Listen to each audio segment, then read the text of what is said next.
The brand new Type 63 Japanese heavy tank is one of the more interesting of the bunch that was released as part of the Christmas 2023 event in World of Tanks, and today we're going to have a look at why this is one of the most underrated tanks out of the lot of them and why they can have some amazing games showcasing two incredible replays that you have to see, so stay tuned because it's going to be amazing. So how exactly does this loot box tank actually work? Well, today we've got two replays that we're going to cut out into different little portions of them to show you exactly how this tank plays and how you can take it out so you can have better games, whether you're playing in it or against it. And yeah, hopefully it'll be an interesting one to start off with. Now, of course, the first map that we do see is, of course, Redshire. Now, this is the Assault game mode. The Assault game mode, very, very good for being able to defend when you're on this side, obviously. The enemy team have to push into the hill area where he is sat at the moment. Now, when they do this, it usually ends up quite badly.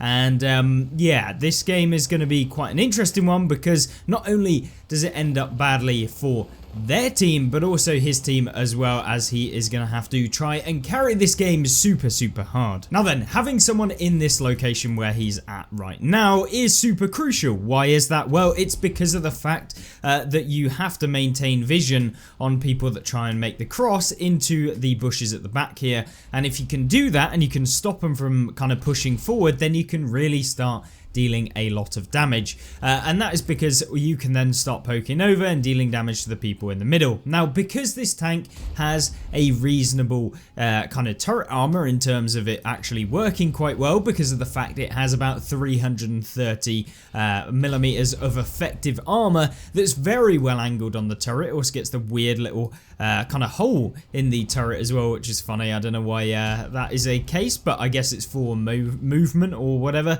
Either way, with that being the case, the Mausch and the Type 4, they've all pushed up really heavily, and unfortunately for them, they're going to end up back in the garage very quickly, and it's going to end up being a bit of a rout in this game. Now, you can see here he has pushed up into the ridge. He's not overexposing the hull armor. The hull armor of the Type 63, this somewhat decent tank that is got a very bad name, I guess, in the game. People thinking this is absolute garbage, but in fact when you play it, it feels much better than people are making out. And so yeah, with the Type 63 having not the best DPM, and of course having the weird hull armor that is not very good, being a heavy tank, of course, it can lead to a little bit of difficulties. But when you do have 1800 damage per minute as your base value, it is not absolutely diabolical at tier 8, but it is pretty bad. And so yeah, you are going to have to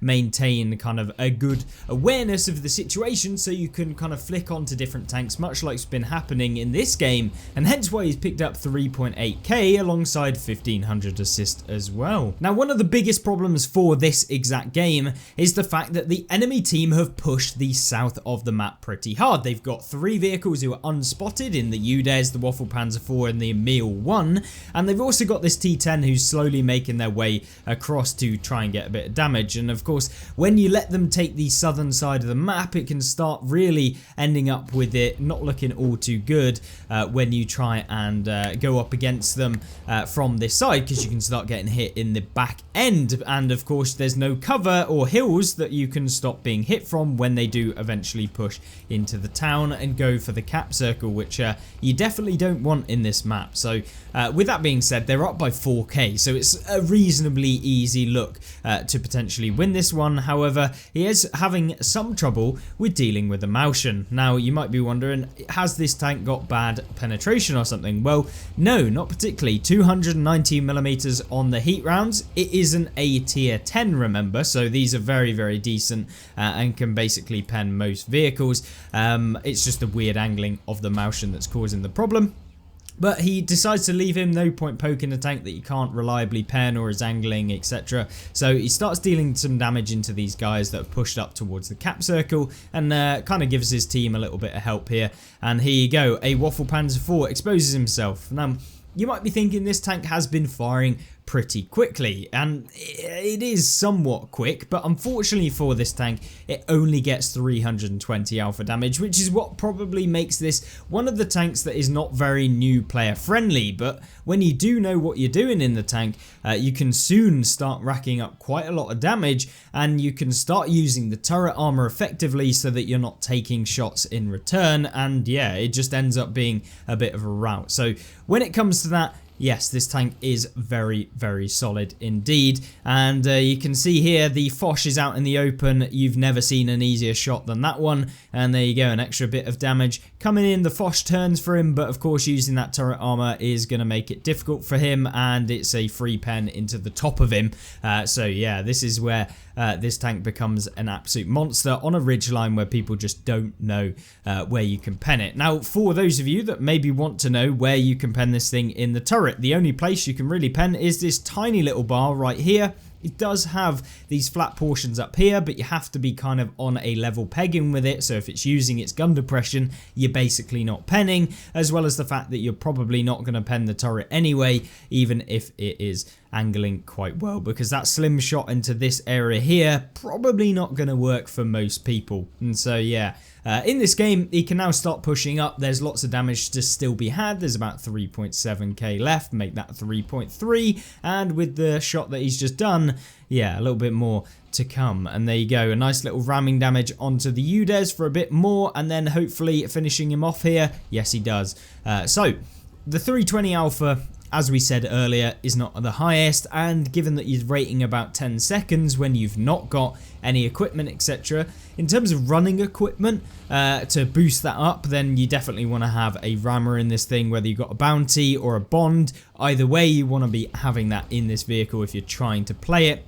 And so when you do that, you can get the reload down to in the range of about 9 seconds, maybe 8 seconds, 8.5, something like that, if you're using other things to boost up your DPM. And of course using rations, etc., which I highly recommend, just so that you can boost up the damage per minute and also the other statistics. Also, running turbo in this thing is a very, very good idea, just to make use of the relatively decent speed of 40 kilometers an hour, and hence why our player here was able to pick up 6.8 thousand damage in this relatively brand new Japanese heavy tank. And then what about a map like Muravanka? Well, Muravanka is of course one of the maps that you can use your gun depression quite well, and when you have the turret that you do in this Type 63, then you can really do a ton of damage. Now the BZ is of course in an annoying spot if you were to stay on the corner here, since he can peek you and basically go hold down. But because the Type 63 has a bit of speed at the beginning of the game, he can get into this location here, which is optimal for basically using the turret of this vehicle. Why? Because you can essentially go hold down. There's a surprise in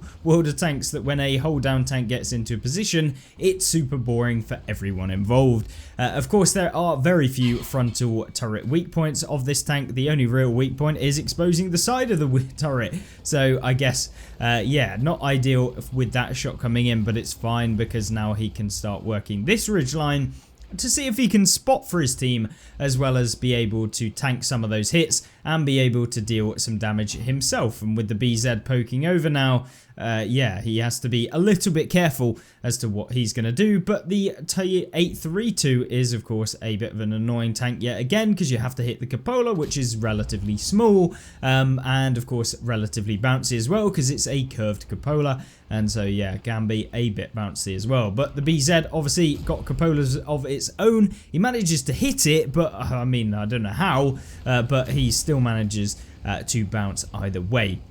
The T10 obviously in a very, very weird position on the map, ending up with a lot of the heavy tanks on their team sitting in the corner in C1, which, I mean, I don't know, maybe it's a new meta for playing Muravanka, but we'll see with the result that's going to happen in this game. Now, obviously, T10 over peaking to be able to get shots, because the gun depression on that tank is not particularly amazing. And so, yeah, free damage for the Type 63 here. And this is one of the best positions that you can use if you do have a bit of speed and have a little bit of a turret. For example, if you were in a BZ 176 or any of the BZ varieties, you can use this sort of spot. And of course any of the faster heavies, and of course making sure that you got turbo on this map to get into this position can be something you can maybe have as a secondary loadout if you don't want to run turbo fully.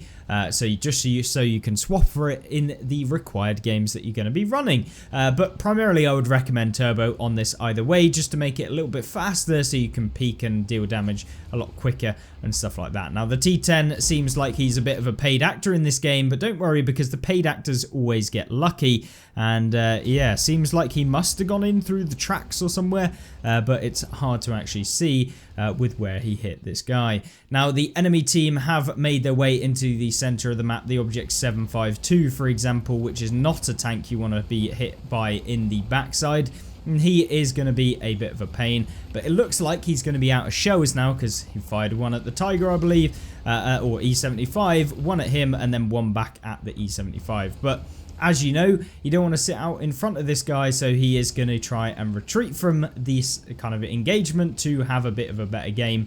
And of course, having only picked up 1900 damage in this one, he's hoping he's not going to end up with that as the final result, as you could probably expect when you're playing this game. Now then, with the action in this game only just kind of slowing down since the beginning of the game, he's able to kind of reposition to this location, which of course is going to be a little bit better than sitting out in front of the T10 where the Jagdtiger prototype is, where you can't really get any shots. And this is exactly why he's come to this position, to get rid of that T10, to make him sure that he doesn't kind of farm up the team without them being able to do anything. And luckily for the Type 63, the enemy team aren't sitting back in the base, they're actually trying to play the game. And so you can see here, gets one onto the 752 there, which is nice, making him a lot easier to take out in the late game. But there's still a Progetto sat in the back in the bushes, so yeah, he can't poke here, over committing at least.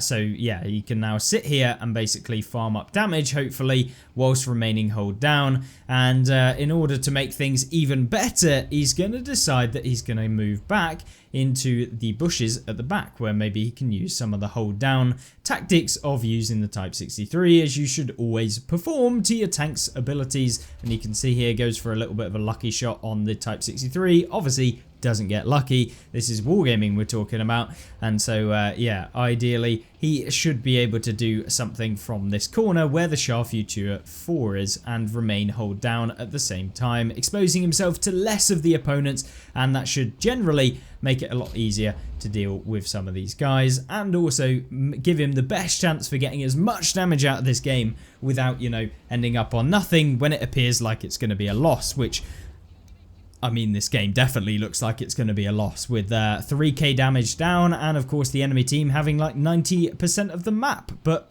maybe it won't be, and I guess we'll only have to wait and see as to what the Type 63 can pull off. Now with the repositioning, which is more than most people do in World of Tanks, he's able to at least pick up some more damage out of the game, and he's up to 3.5k, which, I mean, if you were to consider it to most players in this tank, is above average with a 5k WNA at the moment. But yeah, that is going to change as we go through, as he picks up even more shots of damage, and with every shot of damage he picks up, it's just adding, you know, 500, 600 WNA onto the shells. And yeah, let's see what the total can be. I guess if you were interested in statistics of the game, then yeah, this one is going to be a nice one. But either way, with this game starting to look a little bit less of a complete rout, with some of the enemy team's tanks getting taken out for once, it is yeah, starting to look like it could potentially be winnable if it's played correctly by all of the teammates. Now unfortunately the Tortoise looks like he's going to get taken out by the Type 63, or that's what you would have thought, and you'd be right in thinking it. But that leaves the Type 63 on a one shot, so he needs to get out as many of these tanks that are left alive as quickly as possible so that they don't all hit him at once, and he can take about one shot from the opponents that he's facing right now. The T832 obviously coming up, and oh, for God's sake, it bounces off the side of the turret. Hopefully he doesn't pen here. Will he actually go for the turret rather than the hull armor? Doesn't seem to want to actually shoot. And there you go, another one out of the game. But there is still a few more. There's 3 tanks left and 2 of them are on basically full health, but there's one tank here, the IS-3-2, who's on basically nothing, and we don't actually know how many hit points the other 2 tanks are because they've been on the other side of the map and not been within signal range for the rest of this game so far. But as you can see, up to 11,000 WN8 in this game, so yeah, it's a pretty good game either way, whether they win or lose, but hopefully we're going to see a win here as they pull back nearly come back from like a 5 versus 2 or a 5 versus 3 into a nice little 2v2.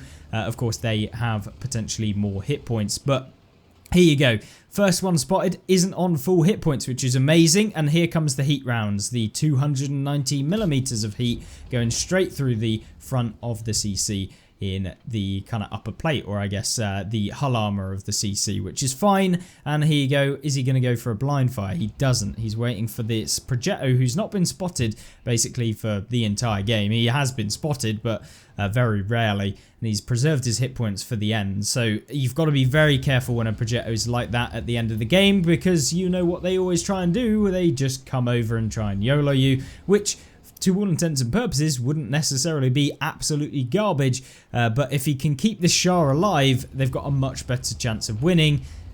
That could be a problem. So with 5.4k damage done and of course 1000 assist, he's got to try and spot for himself, and the view range of the tank isn't god awful, it's not absolutely horrendous, but I mean it's not max, and he's going to have to try and deal with a Progetto that's more than likely going to outspot him in the most of the positions. So he needs to at least poke to be able to ensure that he does spot them before they start making any plays, but also not overcommitting where if he gets spotted he's going to instantly get crunched out of the game. So he sits in this little bush providing a little bit of cover from the potential Progetto YOLO that's going to happen, and he's really got to try and make that one count, because here's the Progetto. He is coming one into him.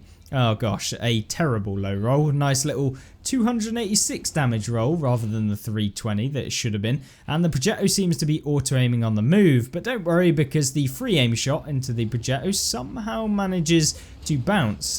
It would be like that at the end of the game. And yeah, with the Progetto now coming around, who obviously can now one-shot him. Oh, he low rolls, lovely, and here you go, another one into him. Can he get one? Oh, he can, but it's looking a bit sketchy, because all the Progetto has to do is reload 2 of his shells and then come around. Is the Progetto going to do that, however? Looks like he's not sure. He's starting to think, oh, maybe I should have gone around this guy to get the free shot of damage on him and win the game, but yeah, he doesn't decide to do that and decides that he's going to try and side scrape out against a Type 63 that's got the enemy, or tank that's actually sitting there in front of him. And uh-oh, here's a CC. Now the CC's got an auto reloader, and yeah, hopefully he doesn't make the same mistakes that his teammate in the Progetto 46 does, just for the sake of World of Tanks. Maybe not for the sake of the Type 63 here, but oh gosh, CC looking like he's waiting for the shot. He fires another one, that's 2 down. But maybe he was actually waiting to fully reload in that one. Can he get one in here? Yes, he can. Cupola of the CC, obviously weak point. He can pen it, but you have to be quite close if you want to reliably do that. And then the CC decides that he's going to come over, giving a free shot of damage, firing on the move. And yeah, maybe a little bit too late here, Mr. CC, as you should have probably just come in at the beginning. And yeah, great way to throw the game from the enemy team. I have no idea how the Type 63 managed to actually pull this off, but of course great use of cover, making sure to make the best possible chance of winning this game, and of course comes away with it with 7,500 damage, 2,000 blocked, and 1,000 assists as well, making this one of my favourite replays that I've seen in a tank that isn't particularly overpowered, and in fact one of the ones that I think people definitely underestimate in the game, and its turret is pretty strong as well. So hopefully you guys enjoyed this one, obviously learning how to take it out, what it's all about, and how this tank actually can perform in the game at the upper levels when you get someone that knows what they're doing in the tank. Yeah, hopefully you enjoyed. Make sure to like and subscribe if you want to see some more, and I'll see you in the next one. Goodbye.